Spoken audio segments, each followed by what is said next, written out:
Sérgio, boa noite. Muito obrigado por ter participado do projeto, no lançamento do seu livro, que era Complexo de Prometeu, né? E virou Era do Imprevisto. Eu queria que você fizesse uma breve apresentação do seu livro para a gente começar o bate-papo. Se possível, imitar o que a Miriam Leitão falou ontem, que é muito melhor do que a apresentação que você fez. A Miriam, ele fez uma apresentação ontem na Blocks de São Paulo, e a Miriam fez outra apresentação melhor que a dele, então estou chateando ele aqui. Tá bom. Boa noite, gente. Prazer estar aqui com vocês, com Afonso, de longa data. O que esse livro é? Esse livro é o resultado de uma reflexão com relativa perplexidade a respeito de por que o mundo começou a andar numa direção que era imprevista por todos nós. Você olhava para os economistas, eles não estavam acertando nas suas previsões, os sociólogos não conseguiam mais prever adequadamente comportamentos, os meteorologistas, na verdade, os climatologistas, falavam o tempo todo das incertezas em relação ao clima, por causa das suas instabilidades, etc. E eu comecei a analisar isso e me dei conta que, na verdade, tudo isso fazia parte de um movimento só, de um mesmo movimento. Ou seja, eram processos muito grandes, quer dizer, macroprocessos, que estavam produzindo uma grande transição na humanidade, uma grande transformação.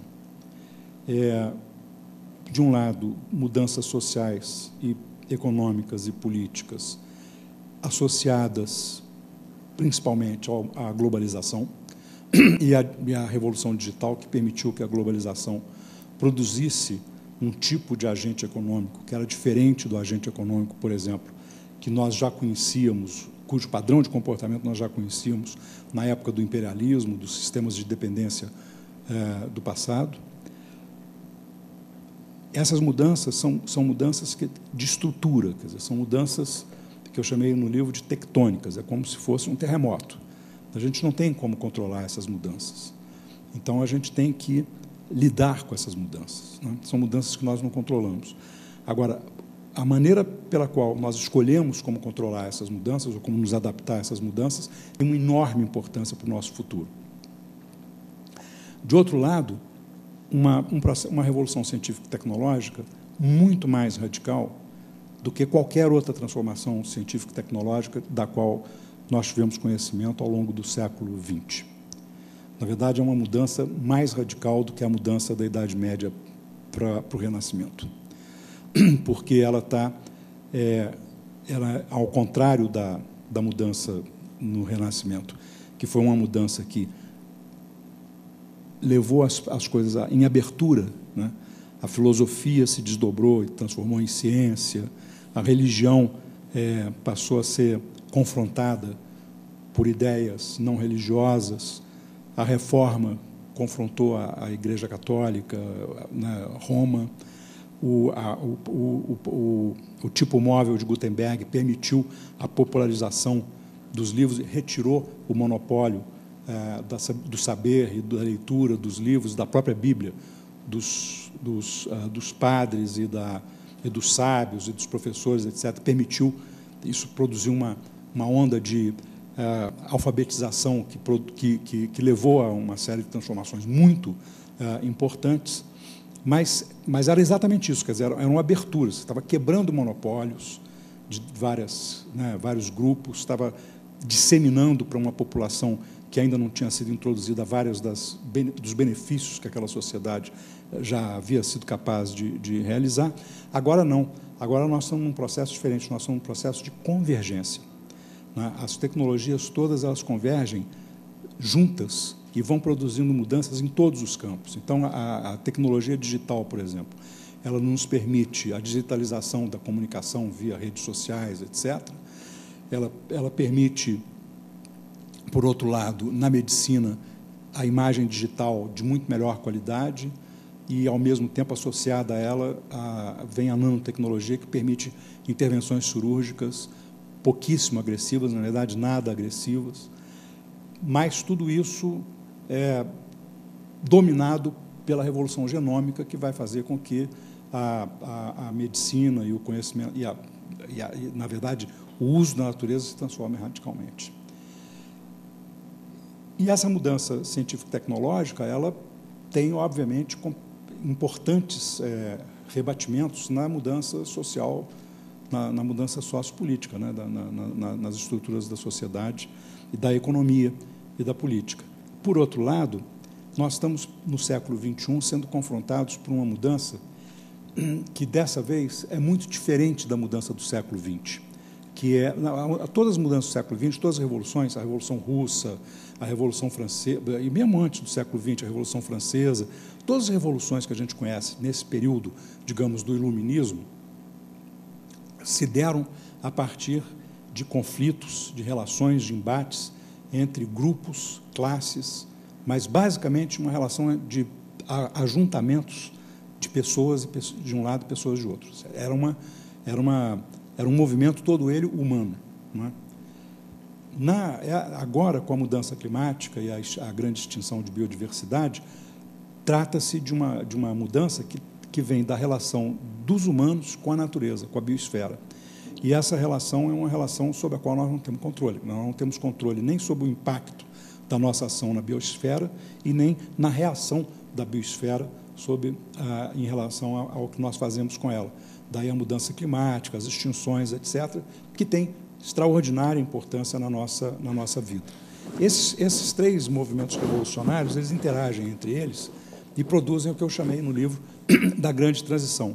Nós estamos transitando para um mundo que nós não sabemos como é. Como é que eu defino a transição? Na definição da transição, na verdade, eu não inovo muito.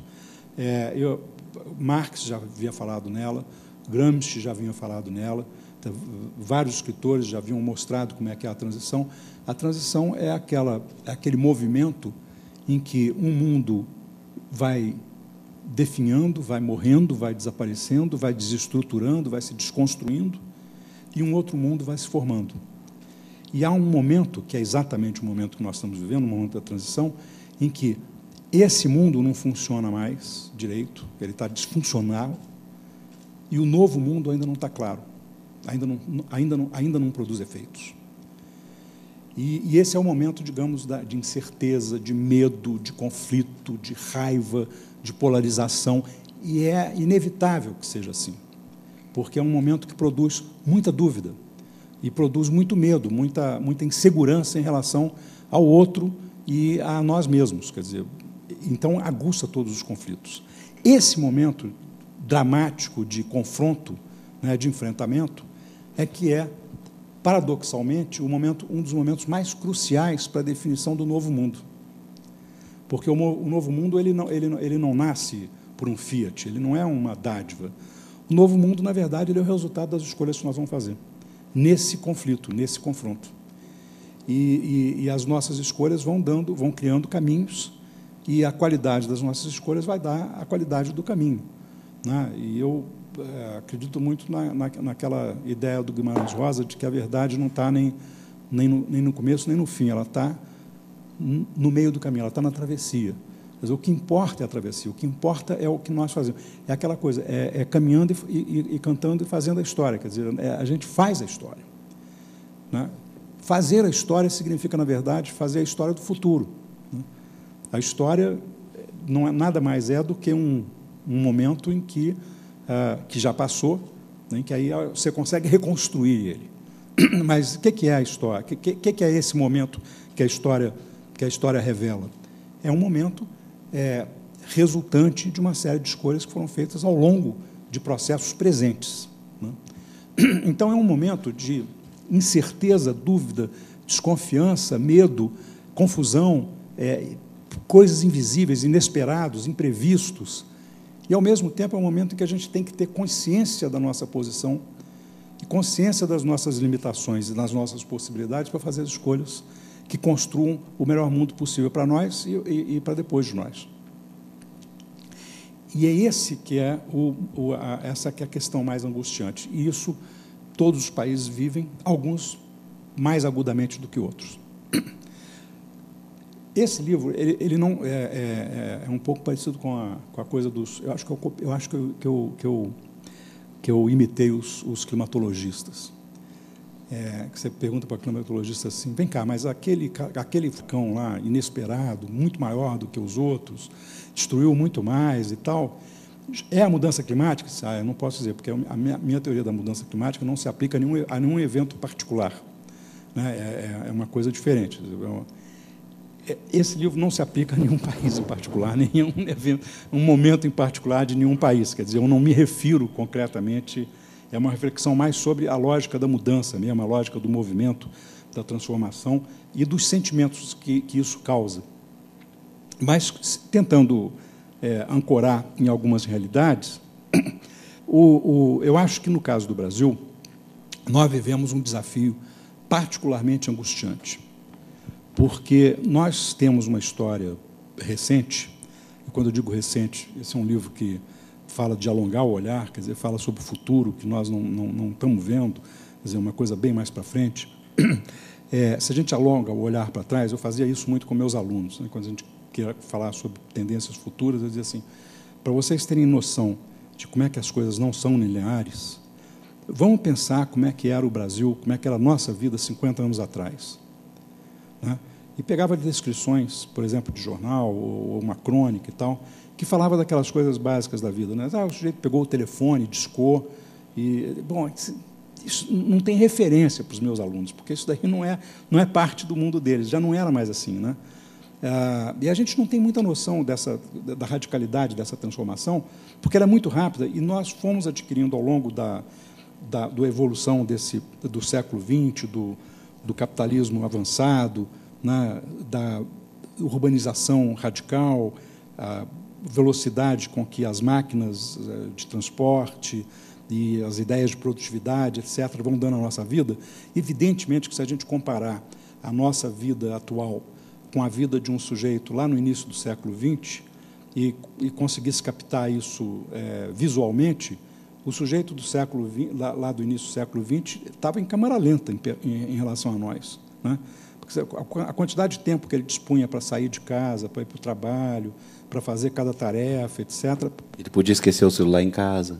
Pois é, até por causa da natureza da tarefa, né? Era uma tarefa mais artesanal, quer dizer, então demandava mais tempo, mais cuidado, etc. Ele era um ser em câmara lenta, perto de nós. Ou então nós somos aquele aceleração do movimento da câmera, né? Muito rapidinhos demais para... Essa velocidade que a gente foi adquirindo, e que é uma velocidade que também é estrutural, quer dizer, a história se acelerou, né? As mudanças que aconteceram, por exemplo, na demografia da humanidade nas últimas 3, 4 décadas são impressionantemente maiores do que em um século no passado. Quer dizer, essa velocidade toda, ela produz esse efeito de adaptação muito rápida, nossa, das mudanças. Nós não percebemos que a nossa vida está sendo transformada de forma radical até o momento em que essa transformação passa a ter muito mais consequências para a nossa vida do que o que a nossa memória permite imaginar da não mudança. Então, eu tenho a impressão que nenhum de nós se dá conta com facilidade que no início dos anos 90 não tinha internet, né?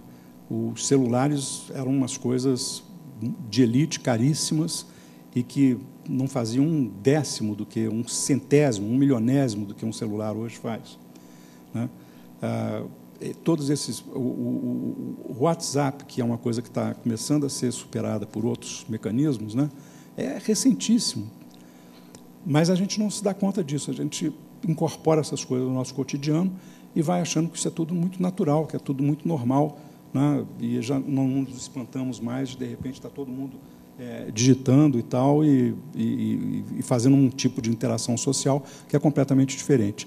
Então, essa transformação, ela nos deixa com pouca capacidade de fato, pensar o futuro adequadamente. E, mais do que isso, no caso do Brasil, a gente sofreu essas transformações que têm um componente positivo, mas, ao mesmo tempo, nós vivemos décadas muito dramáticas da ditadura para cá. Nós tivemos uma longa ditadura militar, brutal. Nós saímos num processo de democratização muito conturbado, muito problemático. Saímos desse processo em hiperinflação, num processo de concentração de renda e de produção de pobreza extraordinário, ao mesmo tempo em que nós estávamos sendo dotados, né, por uma Constituição chamada de cidadã. Mas a realização disso no concreto foi problemática, incompleta e conflituosa o tempo todo. E os nossos problemas não acabaram. Não é? E aí as nossas elites são muito velhas, são muito arcaicas. Elas olham o futuro pelo retrovisor. Então, o que elas acham que elas estão olhando, que é o futuro, na verdade, é o passado. O que o Brasil investiu nos últimos 10, 15, 20 anos em indústrias que estão morrendo e que não vão valer nada nas próximas décadas para frente é um absurdo. Nós queimamos dinheiro em petróleo, em siderurgia, em mineração, em extrativismo, coisas que vão fazer parte do passado muito rapidamente. E não investimos na coisa que é mais importante no século XXI. Duas.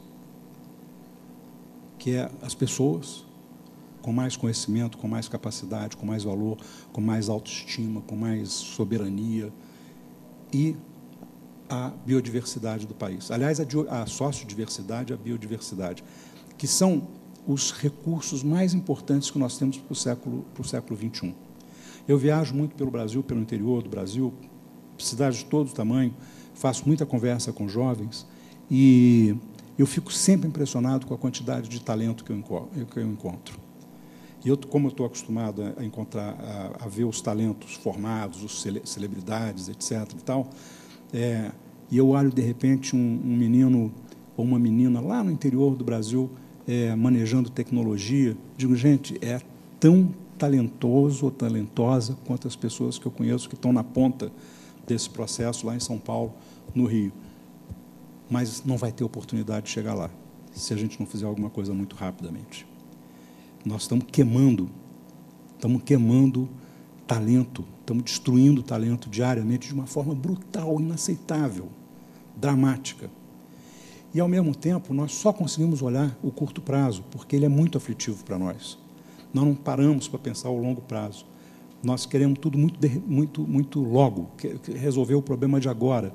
E a gente dá soluções para o problema de agora, não para agora e para sempre, ou para o futuro imaginável. Né? E a gente precisa de recuperar a capacidade de sonhar para frente. A gente precisa de recuperar a capacidade de olhar mais para longe, para além das nossas aflições momentâneas, e pensar, de fato, que mundo que nós queremos, qual é a nossa utopia, qual é o nosso sonho, qual é o nosso desejo. E disputar isso de uma forma democrática, de uma forma aceitável, de uma forma que permita que essas coisas sejam construídas e não sejam autodestruídas num processo de violência.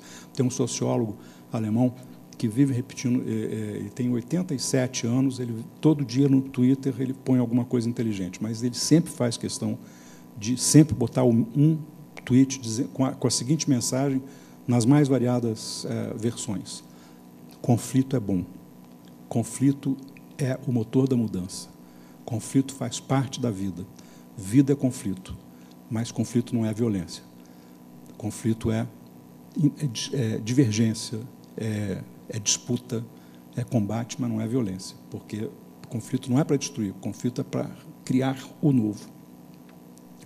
Então, esse livro foi inspirado por essas inquietações. E aí eu já vou, eu vou fazer uma coisa que autor nenhum deve fazer, né, que é contar o fim. Assim, bom, eu falei aqui uma opção de coisas, tá, o cara é cheio de certezas. Não, eu digo no final o seguinte: termino esse livro imerso em dúvidas. Eu não tenho respostas para nenhuma das questões fundamentais que estão postas, porque essas respostas não são passíveis de serem dadas por um iluminado, por um Illuminati. essas respostas são coletivas, elas são construídas na prática social, elas são construídas pela sociedade. E, para a sociedade poder construir, é preciso que a gente estabeleça um processo de conversação plural, diverso, democrático, no qual a gente possa, de fato, ir construindo novas ideias para uma nova sociedade. Né? E essas novas ideias serão necessariamente contraditórias entre si, vão gerar conflito, vão gerar disputa, mas esse é que é o motor da democracia, esse é que é o motor da mudança. Né? E, nesse processo, eu encontrei vários problemas. Vou terminar só com 2 ou 3 frases sobre um dos processos que me inquieta a vida toda e agora mais particularmente, que é o fato de que essas mudanças, eu falei com vocês no começo, esses processos são todos convergentes, mas tem uma coisa que destoa, claramente. Né? Há velocidades diferentes nessa mudança. Por exemplo, o capital financeiro foi o primeiro a se globalizar, se globalizou de forma muito radical e completa, e, com isso, ele adquiriu a hegemonia no sistema político-econômico. Nós somos, hoje, reféns do sistema financeiro, globalizado, né, e muito pouco personalizado. Quer dizer, na verdade, ele é um capital que circula em alta velocidade na mão de gente que não é dono dele. Né? Então, é uma coisa muito diferente daquilo que a gente tem o hábito de ver como capital. A sociedade também se transformou muito rapidamente. Nós fizemos várias revoluções demográficas, a noção de velhice caducou, porque não faz o menor sentido imaginar pessoas de 50, 60, 70 anos como velhas, completamente ativas, capazes de contribuir, de criar, enquanto que o mercado expulsa essas pessoas rapidamente e não absorve as pessoas mais jovens também. Quer dizer, nós estamos formando um contingente de pessoas fora do mercado, ou jovens qualificados, ou pessoas maduras, com plena capacidade de produção, e podendo contribuir com uma enorme experiência, inclusive de ter experimentado mais a mudança do que as outras pessoas, e, portanto, como é que você reage à mudança, como é que você se adapta e tal. E essas pessoas são expulsas.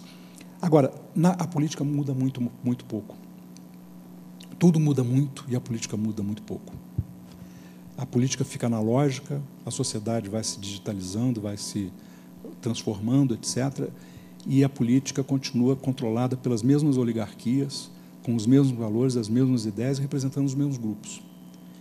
E aí, se a sociedade está mudando, se a economia está se transformando, se estão surgindo novas áreas de atividade econômica, se ocupações estão desaparecendo, estão morrendo, estão se tornando obsoletas, e atividades econômicas, e outras atividades econômicas e ocupações estão surgindo, emergindo, se a política não consegue enxergar isso, o que acontece? Aumenta dramaticamente, cada vez em velocidade maior, o contingente de pessoas que não está representada pelo sistema político, em nenhum dos seus espectros. Né? E é exatamente isso que a gente está vendo no mundo inteiro. Qualquer pesquisa de opinião hoje, a pergunta, você se sente representado pelo sistema político do seu país? A maioria diz não. Ou seja, nós temos um sistema político que funciona cada vez para uma parcela menor da sociedade, controlado por oligarquias cada vez mais fechadas e mais arcaicas. Isso não pode dar sustentação à democracia. Né? Então, um dos desafios fundamentais é refundar a democracia, preservando os valores democráticos que nos foram dados pelo iluminismo, pelo liberalismo, pelo liberal progressismo, pelo socialismo democrático, mas acrescentando novas modalidades de representação, de ação política, etc., que a sociedade digital, que as novas tecnologias nos proporcionam. Se a política não mudar, não se digitalizar, etc., nós corremos o risco de virarmos vítimas de novas tiranias. Né? E tiranias que agora vêm pelo voto. A França passou por um triz disso. Né? Se vocês compararem a votação que o Le Pen pai teve em relação a Marine Le Pen, ela triplicou a votação do pai. Uma mulher de extrema-direita, né, ultranacionalista, intolerante, racista, contra a migração, exatamente contra todos os componentes da nova sociedade que precisam de ter uma resposta positiva do sistema político, né? Alguma coisa que um sociólogo francês, Edgar Morin, chama de miscigenação global. Quer dizer, você tem hoje na França... eu tive recentemente em Paris durante um mês cobrindo a Convenção do Clima e eu convivi lá com vários casais transculturais, quer dizer, casais assim, que não eram franceses, viviam na França, alguns tinham cidadania francesa, outros não, mas que eram assim, as mais diferentes misturas de nacionalidades que vocês possam imaginar. Eu já tinha tido essa experiência também no Canadá, numa reunião, num jantar de 20 casais, em que eu e a minha mulher éramos o único casal do mesmo país. E tinha misturas assim, as mais absurdas que vocês possam imaginar, assim, absurdas no sentido de que impensáveis, né, quer dizer, sendo inesperadas. E conversando com eles, você vê o seguinte, que eles já saíram das suas culturas locais e não foram incorporados e nem se incorporaram totalmente à cultura que os recebeu. Então, eles nem são totalmente de lá, nem totalmente de cá. Eles precisam de um lugar. Eles precisam de um lugar, de uma sociedade que diga o seguinte, não, você pode ser daqui, cria a sua própria cultura, incorpora a sua cultura à nossa. Né? Vamos fazer uma cultura mais plástica. Por que a nossa cultura tem que ser tão fechada, tão marcada pela nossa nacionalidade, etc. E tal? Esses são desafios muito novos, para os quais a gente não tem resposta pronta, né? E nós vamos ter que fazer por ensaio e erro, nós vamos errar muito, mas há uma diferença enorme da gente cometer um erro que é cometido num processo de tolerância, de aceitação do outro, de conversação, de absorção, e um erro que é cometido pela rejeição, pelo fechamento, pelo racismo, pela exclusão, né? Então, são dois caminhos. Qual é o caminho que nós queremos? Nós queremos o caminho da inclusão e de abrir mão de alguns valores nossos para incluir mais, ou nós queremos o caminho da exclusão, no qual nós preservamos completamente os nossos valores e vamos viver solitários, cada vez mais isolados, num mundo conflagrado que provavelmente nos transformará, em algum momento, em vítimas da sua violência. São essas questões que me inquietaram e por isso eu escrevi o livro, sem dar respostas, mas para tentar estabelecer uma conversa, né? Suscitar uma certa inquietação nas pessoas e abrir um debate. Estava querendo te perguntar 3 coisas, você conseguiu responder as 3 que eu estava perguntando. A gente tem que se entender melhor, Sérgio. Pergunta outras 3. Não é possível. Gente, eu vou perguntando, se quem quiser perguntar, é só levantar a mão. Tá? A gente não está vivendo em determinada comparação com aquela... Como é que chama aquele troço quando você viaja para um país que tem um fuso horário grande, quando chega lá daquele... Time lag. Hein? Time lag. É. Isso é por quê? Queria te perguntar sobre o tempo e a velocidade e essa espécie de viagem de avião que a gente está vivendo. Por quê? Porque uma mudança há 10, 15, 20, 30 anos atrás, ela era analógica, ela demorava a acontecer. Por exemplo, tem padrões de publicidade que fazem pesquisas, que tinha até uma pesquisa interessante que dizia o seguinte, quando a Brastemp fez uma pesquisa que uma nova máquina de lavar demorava 10 anos para ser assimilada pelo consumidor daquela época. Então, eles tinham um processo de 10 anos para fazer ela ficar. O que acontece com a gente hoje, eu queria que você respondesse dentro do contexto do seu livro, é que o tempo, né, da gente continua o mesmo para se adaptar às mudanças, tempo interior. E a velocidade da mudança diminuiu estupidamente. Então, você disse que a gente se adapta rapidamente, eu discordo. Eu acho que continua. Eu acho que o momento atual é o momento de um grande jet lag. É isso que provoca essa angústia, é isso que provoca esse país que é o maior consumidor de barbitúricos do mundo, disparado, no contraponto, o maior consumidor de maquiagem, disparado. Essas coisas que têm que ser colocadas nesse caldeirão para tentar analisar. O que você acha? Eu acho que tem essa defasagem, mas essa defasagem se dá no plano da consciência, mais do que no plano da assimilação. no sentido seguinte, das pessoas que têm mais capacidade, por várias razões, por diferentes de aptidão ou de treinamento, né, de manter-se conscientes daquilo que está se passando, ainda que saibam que estão se adaptando, têm mais noção da quantidade de mudança que está acontecendo. Agora, esse processo ele também é muito indutor de alienação, né? Quer dizer, as pessoas que não se adaptam a essa velocidade, elas tendem a meio que se evadir e se alienar dela. Né? Não necessariamente. Eu conheço idosos que são muito mais destros no uso dessas novas tecnologias do que jovens. Não tem idade, é um problema de aptidão que deriva de diferenças de formação, de experiência de vida, de uma série de questões. Agora, o nosso tempo não é mais o mesmo. Esse é que é o ponto. Nós também aceleramos. E essa é uma das razões do estresse que a gente vive.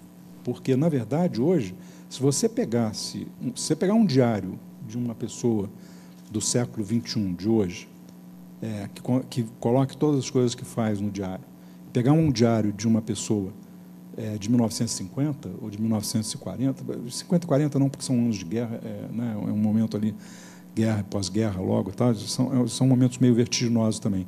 Mas você pega assim, uma pessoa dos anos 60, que foram considerados anos de muita transformação, a quantidade de coisa que cabia no dia de uma pessoa era muito menos do que hoje. E elas gastavam muito mais tempo com determinadas atividades do que a gente gasta hoje.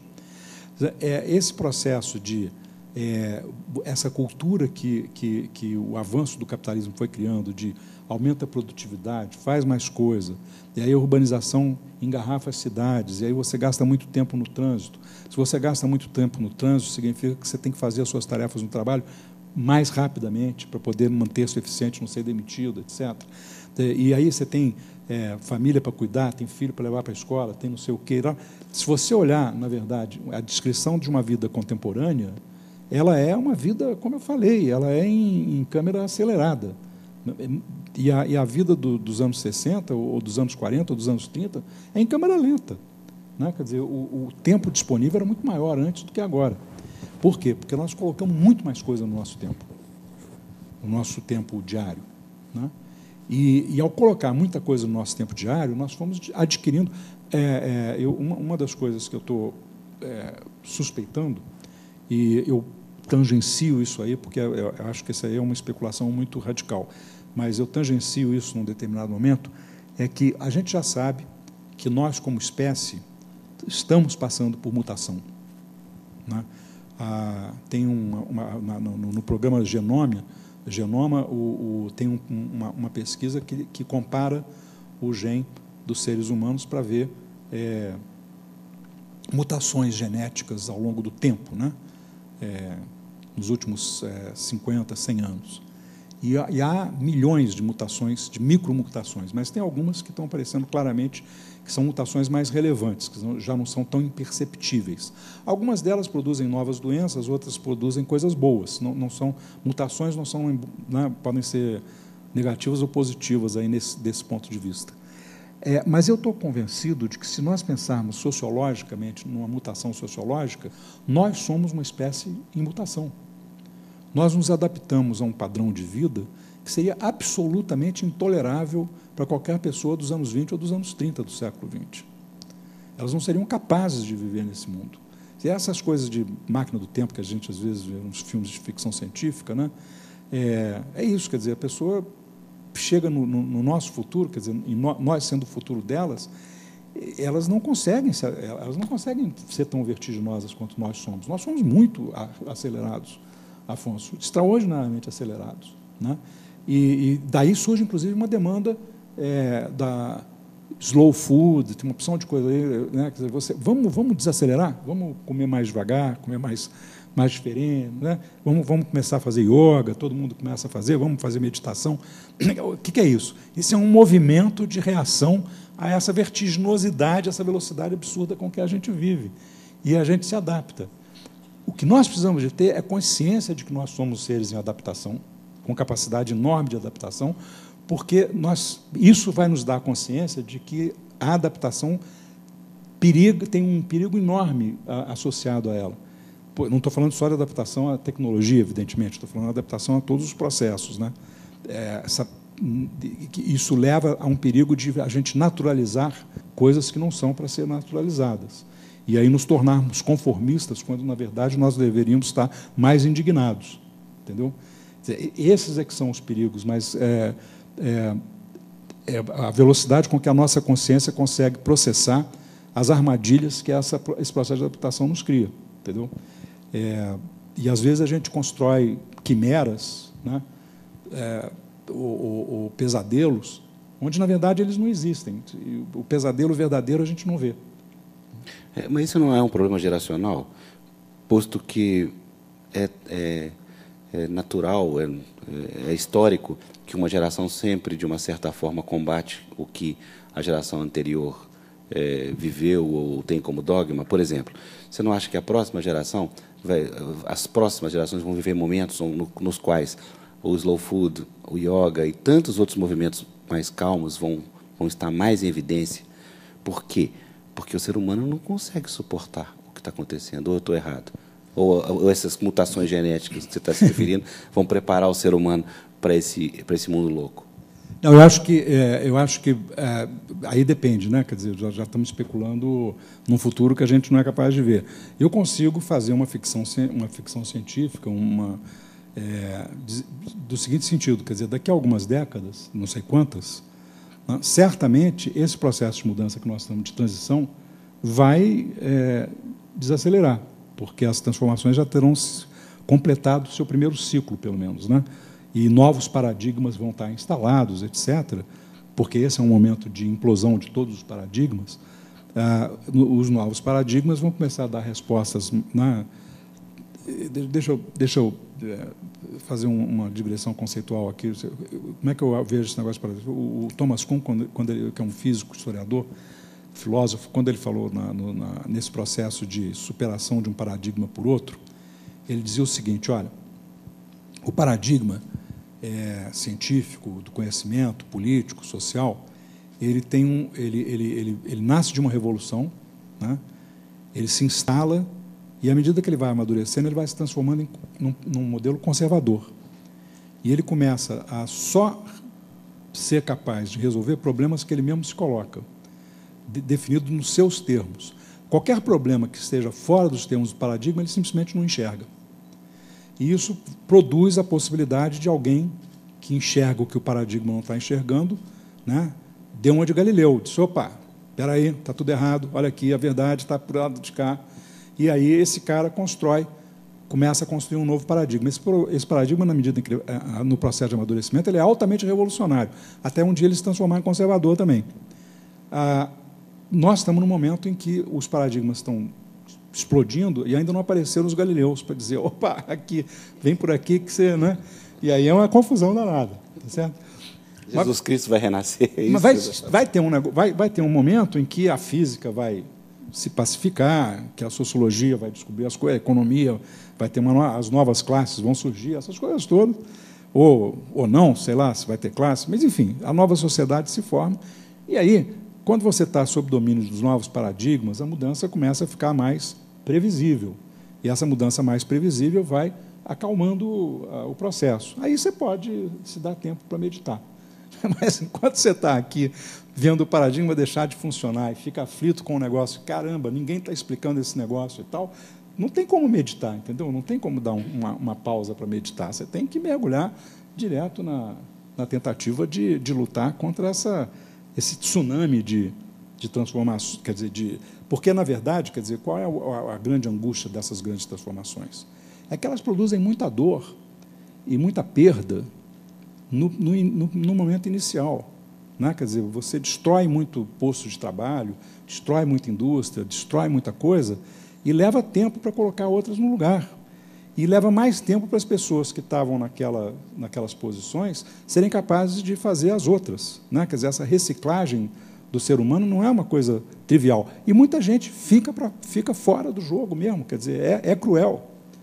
Né? E aí, o que nós precisamos de pensar? Nós precisamos de pensar no seguinte: Como é que a gente define uma rede de proteção social para essas pessoas que vão ter fragilidades e destituições novas, que não estão contempladas na rede social que a gente conhece, na rede de proteção social que a gente conhece? Né? Nós vamos ter que fazer isso, nós vamos ter que proteger essas pessoas que vão se tornar despossuídas por causa desse processo inexorável de mudança, que vai destruir as suas formas de vida. E essas pessoas, e algumas delas não vão ser capazes de se reciclar. Não é um problema geracional, sabe, Afonso? É porque a coisa das gerações também se mistura, porque, na verdade, você tem esse tipo de... Você tem um problema assim de pais e filhos, que é clássico, né? Quer dizer, pais caretas produzem filhos, né, descolados e pais moderninhos que serão caretas logo em seguida. Pais hips produzem filhos caretas, né? Mas não é necessariamente verdade, depende da maneira pela qual você estrutura. Eu costumo, nesse livro eu não trato muito disso, mas em outros trabalhos eu tenho tratado muito disso. Quer dizer, a gente despreza muito, é muito negligente, a gente pensa muito nas grandes tiranias, né, no processo de tirania, de dominação mais social, societário, político e tal, e a gente não leva muito em consideração as microtiranias, né? As microtiranias, as microofensas, o microrracismo, que é cotidiano, que é pequenininho, mas que é o mais deletério, é o que faz mais sofrer, é o que mais humilha, né? É o que mais oprime, é o que mais desprotege, e que acontece nas famílias, acontece nos casais, acontece nas amizades, acontece nas escolas, né? Acontece nas relações raciais. E a gente tem que cuidar muito disso, porque, na verdade, a maior parte da transformação social e qual é a minha utopia? A minha utopia é de uma sociedade de iguais, uma sociedade libertária, uma sociedade de liberdade, né? E, para você chegar numa coisa dessas, você tem que cuidar cotidianamente das microtiranias. Você acha que a teoria da globalização fracassou? A teoria da globalização fracassou no seguinte sentido, Afonso. Todas as ideias que a gente tinha de globalização eram menos reais do que a globalização. Ninguém conseguiu pensar na globalização tal como ela é, né? E como é que ela é? Eu vou dar 2 exemplos. Quer dizer, um safado americano, num banco lá, inventa, ele tem que cumprir uma cota, né? Ele já não consegue mais cumprir a cota dele com os meios que ele tem ali. O mercado começou a usar alta matemática para fazer uma série de engodos para poder ganhar dinheiro. E aí o cara fala assim, pô, quem sabe se eu pegar umas hipotecas que a gente não consegue cobrar aqui, umas hipotecas podres, se eu misturar elas com um pouco de papel bom e tal, fizer um algoritmo aqui que mostra que é altamente rentável, etc. e tal, eu não consigo bater a minha cota inclusive, desovar as hipotecas, bater a minha cota e ainda, né, ganhar muito dinheiro, etc. e tal. E aí ele faz esse negócio, né? E aí esse negócio começa a crescer, aí o outro vira e diz assim, cara, mas aí é o seguinte, se eu posso pegar uma hipoteca impagável e transformar num papel bom, eu posso começar a convencer as pessoas a fazerem hipotecas impagáveis e provar para elas que elas são capazes de pagar. E aí eu pego as pessoas que já tinham casa própria, etc. e tal, com aquela ilusão de que, pô, sua casa é pequena, você está num lugar ruim e tal, compra uma casa o dobro, pega essa, vende, faz uma hipoteca aqui, eu refinancio isso para você e tal, dobra a sua dívida, claro, mas em compensação é muito mais fácil de pagar, olha só, reduzo a sua prestação aqui. Isso é sensacional. É uma pirâmide, né? É uma pirâmide, é um truque ali para ganhar dinheiro. É igual o mercado de ouro, o mercado de prata, etc. e tal, que quebrou uma vez também, porque o sujeito, um texano burro, comprou uma quantidade grande de prata e, quando venceu os papéis, disse assim, quero a prata. Disse, não, mas espera aí, não era prata, isso aqui era papel de prata. Essa quantidade de prata não tem no mercado. Se você quiser a prata, derruba o mercado. Disse, não, mas eu quero a prata. E aí foi uma crise no mercado de prata. Nesse caso aí, foi a mesma coisa. Quer dizer, não, aqui, tem que resgatar o papel. E aí não funcionou, o banco quebrou, e aí caiu a pirâmide inteira. Efeito dominó. Onde que está a globalização? Está no fato de que o dominó caiu em Nova York, quebrou a Grécia, a Espanha, Portugal, criou uma crise global, porque os bancos estavam todos interligados entre si já. O capital financeiro era totalmente global. Não tem o capital financeiro americano, brasileiro, italiano, espanhol. Tem o capital financeiro. Aliás, Marx já tinha dito, o capital não tem pátria. E agora não tem mesmo. Né? Ninguém imaginou que a globalização fosse isso. Se fosse globalização para valer.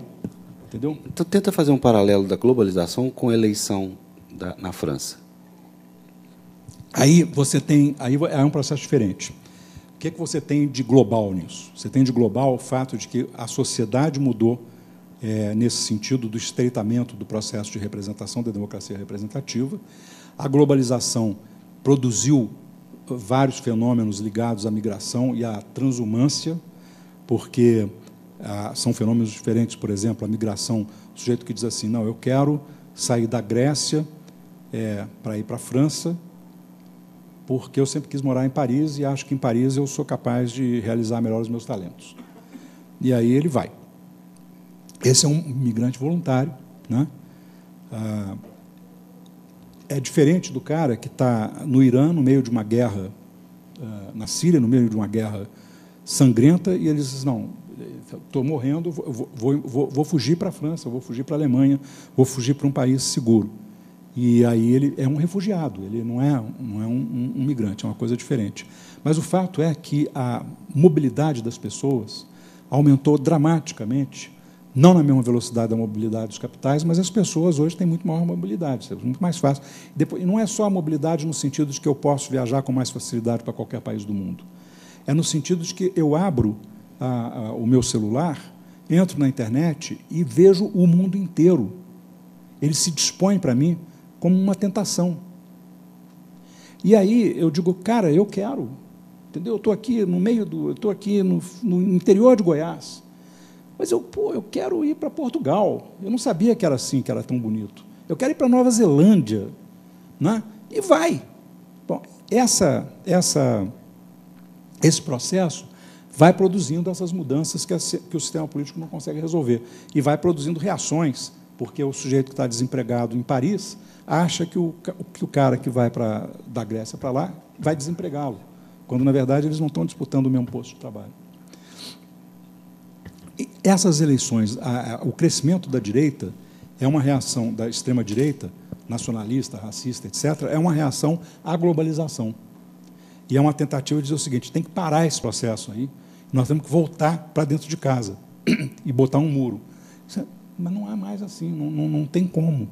Não tem como. Se você só faz esse isolamento, na marra. E na marra na marra. Na marra é com muita dor, com muita violência, com muita morte, né? Não é o que nós queremos. Eu tenho mais umas 12 perguntas. Vamos deixar para vocês fazerem perguntas também. Aí a gente tem mais uns 10 minutinhos, né? Vamos lá. Boa noite, como é que você chama? Eu me chamo Alessandro. Boa noite, Sérgio. Boa noite. Eu sou professor de ensino básico de História e a minha pergunta está relacionada à área. Eu gostaria de perguntar como você avalia a educação nessa era do imprevisto. Pelo menos agora, no Brasil, nós estamos sentindo um movimento educativo. Bom, a educação sempre está em transformação, mas agora, com todas essas mudanças curriculares, a mudança do ensino médio, eu gostaria que você, se possível, fizesse uma avaliação sobre a educação nessa era do imprevisto e voltado para a área de humanidades. Nós estamos sentindo essa falta de apoio às humanidades, essa transformação que tem acontecido, e os alunos muito questionadores, principalmente pelo momento que nós vivemos, essa política feita na internet, que tem entrado no espaço escolar, que era uma coisa que partia muito dos professores, e agora os alunos trazem essas angústias. Eu gostaria que você fizesse uma avaliação sobre isso. Eu estava com medo de você me fazer uma pergunta de história, porque aí você sabe muito mais do que eu já ia aqui, né? Ninguém ia mais ler o meu livro.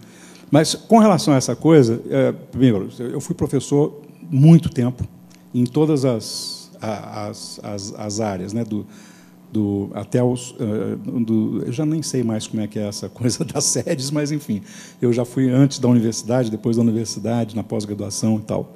E eu sempre fui um professor inconformado com a sala de aula e com as coisas que me diziam. Eu vou te dar um pequeno exemplo. Meu primeiro curso que eu dei na universidade foi um curso de Introdução à Sociologia na Universidade de Brasília, em plena ditadura. Eu era estudante, fiz um concurso para o mestrado, e o concurso para o mestrado, os 3 primeiros lugares eram vagas de professor. Eu tirei o 3º lugar e fui contratado. E não tinha produção sociológica no Brasil naquela época, muito grande e tal. Tinha um pouco, mas não para um curso de introdução. Então, a gente usava um livro de um inglês, um sociólogo inglês, Thomas Baltimore, mas escrito nos Estados Unidos para curso de introdução à sociologia nos Estados Unidos. E era todo bonitinho, assim, estratificação social, que falava de classes, não sei o quê e tal, né? Ia falando, né, relações raciais e tal. E eu falava, então, a próxima aula é o capítulo tal, e eu vou deixar aqui uma pergunta para orientar a leitura de vocês e tal, mas eu não quero que vocês pensem só nesse livro, porque esse livro não tem nada a ver com a gente. Pensa além do livro, pensa na nossa vida e tal. E aí, quando chegou nas relações raciais, eu disse, pensa o seguinte, qual a diferença entre essa descrição que ele faz das relações raciais dos Estados Unidos e as relações raciais no Brasil? E no dia da aula ninguém falou nada. Aí eu disse, mas, gente, por que ninguém tem uma resposta? Aí, aquele silêncio constrangido e tal, eu digo, mas vem cá, me explica, por que ninguém se preocupou em pensar uma coisa tão importante? O Brasil é um país racista, tem que ver isso. Não, mas é que os professores pulam esse capítulo. Eu digo, bom, mas aí é muito mais grave. Quer dizer, nós temos uma estrutura de educação universitária, uma universidade federal da capital do país, em que os professores de sociologia saltam um dos problemas mais cruciais que o Brasil não quer enfrentar. Gente, isso era a década de 70. Imagina, início da década de 70. Imagina, né, até hoje a gente tem esse problema. Até hoje o Brasil não quer enfrentar. O que eu digo no livro é o seguinte, que não tem a ver com o Brasil, mas eu vou tentar ancorar no Brasil rapidinho para te atender. O que eu digo é o seguinte, com essa transformação, é claro que com os paradigmas se dissolvendo e com essa convergência radical que está havendo entre todas as mudanças e todas as ciências e todos os conhecimentos, o conhecimento tem que ser mais panepistêmico mesmo, ele tem que englobar e ele tem que deixar de ser seriado, ele tem que se departamentalizar, né? Ele tem que ser mais aberto. Você acha que é palipsêmico? Onde é que você inventou essa palavra? Panepistêmico, todos os conhecimentos. É grego. Panepisteme. A universidade em inglês chama panepisteme. É mesmo? É. Não está todos inventando os conhecimentos. Isso, não? Você não inventou isso? Não inventei, não. Tá bom.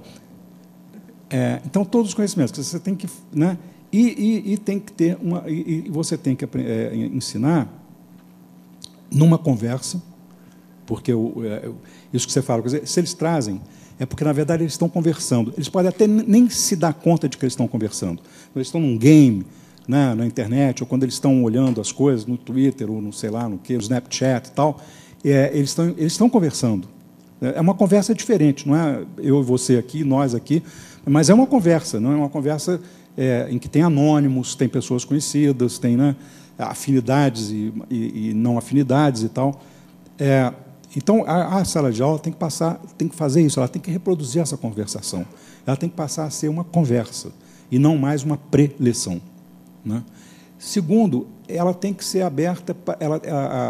Eu acho que o grande problema hoje é como ensinar sem impor perspectivas. Na verdade, como ensinar, ensinando a pensar criticamente, a pensar todas as possibilidades, né? Porque o grande problema é exatamente esse. Como que a pessoa, num mundo em que os conhecimentos estão se desmoronando, estão deixando de funcionar, uma pessoa se coloca no mundo e consegue interpretar o mundo, consegue entender, e se entender no mundo, né? Eu acho que essa que é a questão. E aí, isso não significa abandonar as disciplinas. A história tem uma opção de possibilidades nesse sentido, né? A filosofia tem uma série de possibilidades, a sociologia tem, a matemática tem. Quer dizer, todas elas têm. E elas podem conversar entre si, né? E adotar esse sistema de conversar mais e impor menos as ideias, fazer menos preleção e tal. Por quê? Porque eu acho que, da perspectiva... Eu converso muito com as crianças, eu tenho 4 netos, e eu converso muito com eles, e a escola? Tudo que eles me falam da escola é fora da sala de aula. E quer dizer, a sensação... Eu nunca perguntei para não criar um problema com os pais deles, mas porque eu acho que avô deve ser subversivo. Agora, eu sou subversivo por definição, então eu já não quero me meter muito. Mas eu penso logo comigo assim, cara, eles devem achar a sala de aula chata pra cacete, entendeu? E ela não pode ser chata. Ela não pode ser chata. A sala de aula tem que ser um lugar que a criança, o jovem, queiram ir, né? Queiram ir, que sintam a utilidade daquilo. Porque, senão, a gente não consegue. Então, eu acho que é um pouco isso, sabe? E incorporar muitas novas linguagens, né? Quer dizer, um menino que aprende inglês sem professor, porque ele joga com 11 milhões de pessoas futebol ou qualquer outra coisa online, e tem que conversar com os caras, aprende esse World English, que é uma coisa, né? É uma língua própria da internet, não é uma... É quase um Esperanto. Ele não vai aprender... se não for num sistema parecido com o game, uma coisa interativa, né? Quer dizer, interessante, etc. E tal. Se não tiver isso, ele não vai, entendeu? Quer dizer, ele vai aprender na rua.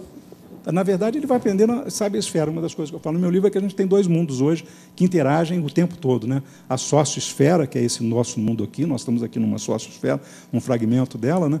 E a ciberesfera, que é onde a gente navega, conversa, se informa e passa o tempo todo, né, com os nossos aparelhinhos. Tá, e a política está onde?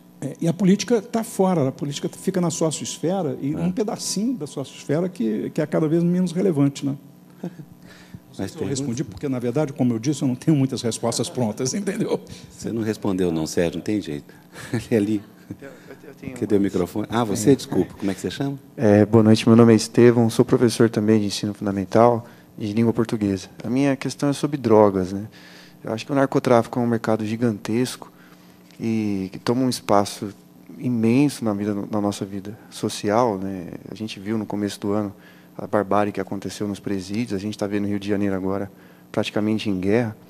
E tem uma questão com a juventude também, né? Porque falam que tem a geração neném, mas, a meu ver, não existe geração que não trabalha e que não estuda. Existe uma geração que está trabalhando no tráfico, né? Que é um mercado gigantesco. Eu não vejo, assim, nas visões de sociedade atuais e para o futuro, eu não vejo onde que o narcotráfico se entra, onde que ele localiza, se equaciona. Né? Porque, para mim, é uma coisa tão agigantada, mas ele não entra nas equações de sociedade, né? Na visão de sociedade. Qual vai ser o espaço, né, da droga e qual é atualmente? Bom, vamos lá. Não entendo muito disso, não, mas eu sou também romancista, então eu sou capaz de falar sobre qualquer coisa. Mas eu tenho pensado muito sobre isso. Deixa eu falar assim, fazer um sketch. Primeiro, de onde vem o narcotráfico? O narcotráfico vem do fato de que essas coisas são proibidas, sem muita explicação. E tudo que é proibido sem explicação acaba virando uma tentação. 2, ele nasce de um sistema de celebridade, de modismo, de consumismo, de hiperconsumismo, que torna que cria um sentimento de inferioridade e um desejo absurdo de subir, de ascender daquela forma, que faz... É clássico, eu tenho visto muitos estudos sociológicos, mas, sobretudo, documentários. O Afro Reggae fez um documentário, por exemplo, que tem um menino de 8 anos de idade. E aí o cantor do grupo falou assim, e aí, rapaz, como é que é e tal? O que você vai ser quando você crescer? Eu vou ser bandido. Aí ele fala, vai nada, vai ser bandido nada, aqui, pô, por que você vai ser bandido? Pô, cara, eu quero ter uma moto, entendeu? Eu quero ter dinheiro, quero ter joia, quero ter mulher, então eu vou ser bandido. E aí ele disse assim, vai nada. e transformou o menino numa celebridade do Afro-Reggae, né? Numa das bandas que eles criaram, etc. E tal.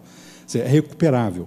Mas o problema é o seguinte, você tem que encontrar uma forma de seduzir essa garotada, essa juventude despossuída, que passa o tempo todo sendo exposta aos símbolos de ascensão, de sucesso, etc., que são todos eles materialistas. São todos eles necessitam de muito dinheiro. E aí, de onde vem o dinheiro? Bom, o dinheiro não vem da Cracolândia, tá certo? O dinheiro não vem da Cracolândia. O dinheiro vem da Berrini, vem da Paulista. Eles é que financiam o narcotráfico. A Cracolândia é a vítima. Então, parte do processo de combater a droga é definir com clareza o que são as drogas nocivas e o que são as drogas que devem ser descriminalizadas, a começar da maconha. Porque aí muita gente diz assim, mas a descriminalização, o cara vai para a maconha, depois vai para a droga mais... É possível que você tenha, num primeiro momento, o típico encantamento com aquela coisa que era proibida, que agora eu posso ir num determinado café e fumar a minha maconha na frente de todo mundo e tal. E vai ter um certo exagero por aí. Mas depois as coisas se acomodam. As coisas se acomodam com mais tranquilidade. E as drogas nocivas, as drogas efetivamente nocivas, nós precisamos de descomodificá-las. Elas têm que parar de ser uma mercadoria. E, para elas pararem de ser uma mercadoria, a gente precisa de combater o grande dinheiro que entra das elites ricas que consomem drogas para esses bandidos. Né? E é preciso saber o seguinte, o bandido ele tem um problema moral, mas uma parte do banditismo vem da necessidade, vem do fato de que o cara não tem o que fazer para ganhar dinheiro, e aí ele começa a fazer tráfico, ganha muito dinheiro, e aí ele se transforma. Mas, por outro lado, tem um sociólogo chamado Eric Robin Wright, que era um capelão presbiteriano na penitenciária de São Francisco, e que se transformou no principal sociólogo marxista de Harvard. Ele abandonou, e ele lá na penitenciária, ele fez a primeira pesquisa sociológica dele, com uma pergunta muito singela, que era assim, por que tem um cara que é primo do outro, tem rigorosamente a mesma história de vida, ambos são negros, ambos as mães são prostitutas e drogadas, os pais são ausentes ou já morreram no tráfico e tal, são todos iguais, moram na mesma neighborhood, na mesma vizinhança e tal. Por que um vira guarda penitenciário e o outro vira bandido? E aí ele não consegue nenhuma explicação objetiva para isso, e aí ele começa a entrar na história de vida das pessoas, e ele descobre que o que fez a escolha moral de não satisfazer as suas necessidades pelo banditismo, pela violência, encontrou alguma pessoa que colocou nele uma barreira moral. Sabe? Uma avó, uma tia, um avô, um professor, um pastor, um padre, alguém que conseguiu persuadi-lo de que tem um caminho certo e um caminho errado. São coisas muito difíceis de tratar, mas você tem toda a razão, é uma questão que a gente precisa de enfrentar, e a gente não pode transformar, deixar que esse negócio continue se transformando no supernegócio que é. Né? Mas, para isso, a gente precisa de ter, primeiro, combater esse culto do consumismo materialista, etc., e da celebridade. E, depois, criar oportunidades na sociedade para que esse menino, que ainda não é bandido, não queira ser. Isso é fundamental. Isso tem a ver com a educação, tem a ver com uma série de coisas. Oi. Posso? Boa noite. Eu, ouvindo você falar, eu fiquei aqui o tempo inteiro lembrando, pensando no filme Paterson, se você assistiu. Porque ele traz essa questão da dimensão do tempo, que você fala, e numa situação de uma rotina totalmente previsível, que mostra a passagem do tempo, o tempo todo, e nessa rotina previsível entra a questão da literatura e da poesia. né? Fiquei absolutamente encantada com o filme. E aí, te ouvi no Globo News Literatura, você falando da literatura no seu livro. Peguei seu livro agora, mas já vi algumas citações, enfim. E aí queria te perguntar isso, né? Assim, o que você pensa, como você vê o papel da literatura na era do imprevisto? É fundamental. Por quê? Porque exatamente ela responde uma questão, ela tem capacidade de responder uma questão que nós não temos, que é como vislumbrar o futuro, quer dizer, como imaginar o futuro. Eu estava conversando isso com o Afonso ainda agora, né? Como é que eu, por exemplo, li várias coisas para pensar essa coisa da mudança tecnológica. Eu li várias coisas assim de gente que mexe com tecnologia, que mexe com TI e tal, e que faz projeções sobre o futuro, né? E o que acontece? Todos esses livros ficaram muito velhos, muito rapidamente, né? Porque o sujeito imagina uma projeção da tecnologia que já está quase existindo, ela passa a existir de uma forma melhor e diferente, aí o livro dele morre. Aí você tem caras que especulam de forma completamente livre, né? Descompromissados mesmo com as formalidades acadêmicas, etc. E tal. Marshall McLuhan, por exemplo, né? Vocês querem coisa mais verdadeira do que a frase do McLuhan, o meu é a mensagem, quando você pensa no Twitter, ou no Instagram, ou no WhatsApp? Quer dizer, o Twitter, para mim, é o mais McLuhaniano possível, porque assim, o Twitter disse assim, você só vai se comunicar com 140 caracteres. Então, o meio é a mensagem, né? O Twitter é a mensagem, porque ele define, você só pode falar em 140 caracteres. E aí a gente usa os 140 caracteres da forma mais inteligente possível e põe os links para aumentar os caracteres. Mas ele definiu a forma pela qual nós nos comunicamos. É puro McLuhan. Ele não estava projetando nada. Ele era um cara da época da televisão de tubo. Ele não tinha nenhuma noção desse universo cibernético que ia acontecer alguns anos depois da morte dele. E ele falava na aldeia global já, né? Ele era um pensador que ficcionalizava as suas intuições de uma forma diferente da do ficcionista, né? Agora, eu recorri muito à literatura de ficção em duas circunstâncias fundamentais. Uma delas é a seguinte, por exemplo, eu precisava de explicar, num determinado momento, montar um raciocínio sobre como é que você consegue fazer grandes mudanças de grande alcance. Quer dizer, você quer transformar radicalmente a sua sociedade para um século. Isso aí é um processo que escapa ao processo político convencional.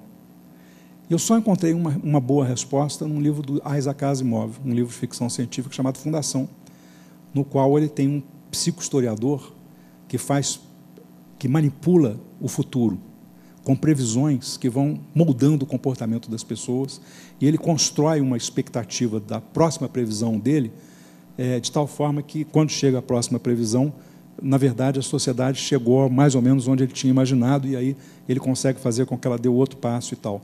E um professor, conversando com o outro sobre como é que é a psicohistória, ele explica, e aí ele faz essa equação, quer dizer, ou você precisa de muito tempo para produzir uma mudança desse tamanho, séculos, um século, ou então você precisa de muita gente para fazer essa mudança. Ou você usa a massa, ou você usa muito tempo. E esse é exatamente, sempre foi o grande paradoxo da mudança. E o outro são os romancistas que foram capazes de captar com muita percepção uma das coisas que eu queria passar no meu livro, que é o sentimento da transição. Mas o sentimento da transição no seguinte sentido: eu defendo radicalmente a tese de que nós somos seres de transição.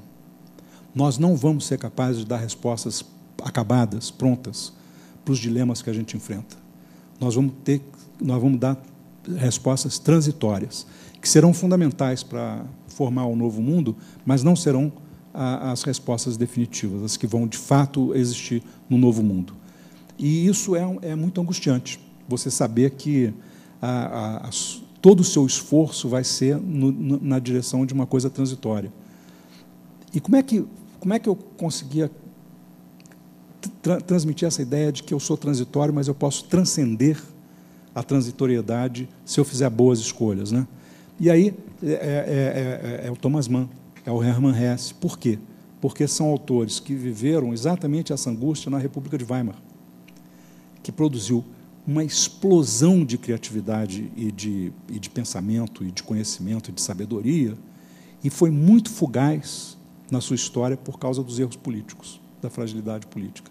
Ela se desmorona, e aí você assim, não, Weimar foi derrotada. Eu li vários livros de história que dizem assim, não, a derrota, o debacle de Weimar, etc. Não, Weimar foi vitoriosa. Ela foi vitoriosa. Todas aquelas pessoas que estavam ali, a música de Weimar, a pintura de Weimar, a psicologia de Weimar, a filosofia e a literatura continuam sendo importantes para nós até hoje, né? Então, por quê? Porque eu perguntei uma vez para um escritor chamado William Gibson quanto que ele conhecia de tecnologia para fazer os livros que ele fazia, que são livros bastante futuristas. Ele foi quem inventou a ideia de cybercultura, né? E ele disse assim, não, eu entendo, eu detesto tecnologia. Quando eu quero escrever, eu imagino, né? E é isso, eu acho que o que a gente está precisando de aprender e ensinar é a imaginar, né? Nós temos que imaginar mundos diferentes do mundo que nós vivemos. Nós não podemos projetar o nosso mundo, porque se nós projetarmos o nosso mundo, e é o que os economistas fazem, porque eles são lineares, né? Eles projetam o nosso mundo como se ele fosse esse mundo com algumas mudanças maior, ou, né, numa determinada direção. E o mundo não é mais linear, o mundo deixou de ser linear há muito tempo. Então, nós não podemos projetar. A projeção é o movimento errado. O movimento certo é imaginar, é cenarizar, é construir mundos alternativos que provavelmente não vão ser realizados, muito provavelmente não vão ser realizados, mas que vão dar a indicação dos caminhos para a gente fazer. As projeções funcionam no curto prazo, mas no longuíssimo prazo, que a gente está falando, elas não funcionam. Sérgio, muitíssimo obrigado. Gente, eu que agradeço. Muito obrigado pela presença de vocês. Agora, Sérgio, para finalizar, você errou, esse livro não é de filosofia, não? o Afonso, esse é um livro que não cabe em paradigmas, os paradigmas estão deixando de existir.